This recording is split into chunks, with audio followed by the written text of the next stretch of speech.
கடைக்கு போகணும் ஒரு பிள்ளைங்களும் காணுமே. இன்னைக்கு ஸ்கூல் லீவு தானே. மத்த நேரத்துல கையாமுயான்னு கத்திட்டு கிடப்பாங்கம்மா. ஒரு சீரியலை பார்க்க விட மாட்டாங்க. இன்னைக்கு ஒருத்தனையும் காணோம். அடே பாத்திமா, இந்த பாரு பாத்திமா. என்னக்கா ஏண்டி இப்படி பாத்தும் பார்க்காத மாதிரி வாங்குற 500 ரூபாய் தந்துறேன்டி. அதுக்கு நீ இப்படியா மூஞ்சில் கூட முடிக்காம போவ? ஏன்க்கா நீங்க ஒண்ணு சோறு அடுப்புல இருக்குதுக்கா, குழம்பு தாளிக்கலான்னு பாக்குறேன். வெந்தயம் கடுகுலாம் இல்ல, வாங்கறதுக்கு போறேன். அப்படியா, நல்லா இருப்ப. எனக்கு கொஞ்சம் அரைமுடி தேங்காவும் கடலைப்பருப்பு 1/4 கிலோ மட்டும் வாங்கிட்டு வந்து கொடுத்துட்டு போடி. சரி காசை கொடுங்க, வாங்கிட்டு வாய தாரேன் போடி. ஏற்கனவே 130 ரூபாய் கிட்ட தரணும்க்கா. நீங்க என்னடி நீ பாவி மவளே, இப்படியாடி ஒண்ணுக்கா கணக்கு வச்சு கடைசியில 130 ரூபாய்க்கு தரணுங்கிற? ஏடி இந்த மாதிரி நீ கணக்கு வைக்கிறவன் தெரிஞ்சா உன்கிட்ட நான் சவகாசமே வச்சுக்க மாட்டேன்டி.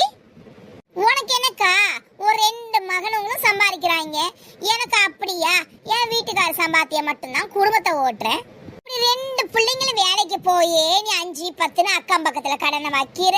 500 ரூபாய் வாங்கினதை தரல சொன்னா கோவம் மட்டும் வரும் உனக்கு.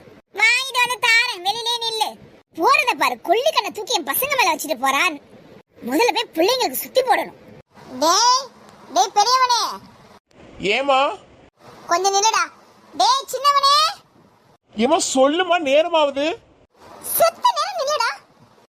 என்னம்மா? இரு ஒரு நிமிஷம்.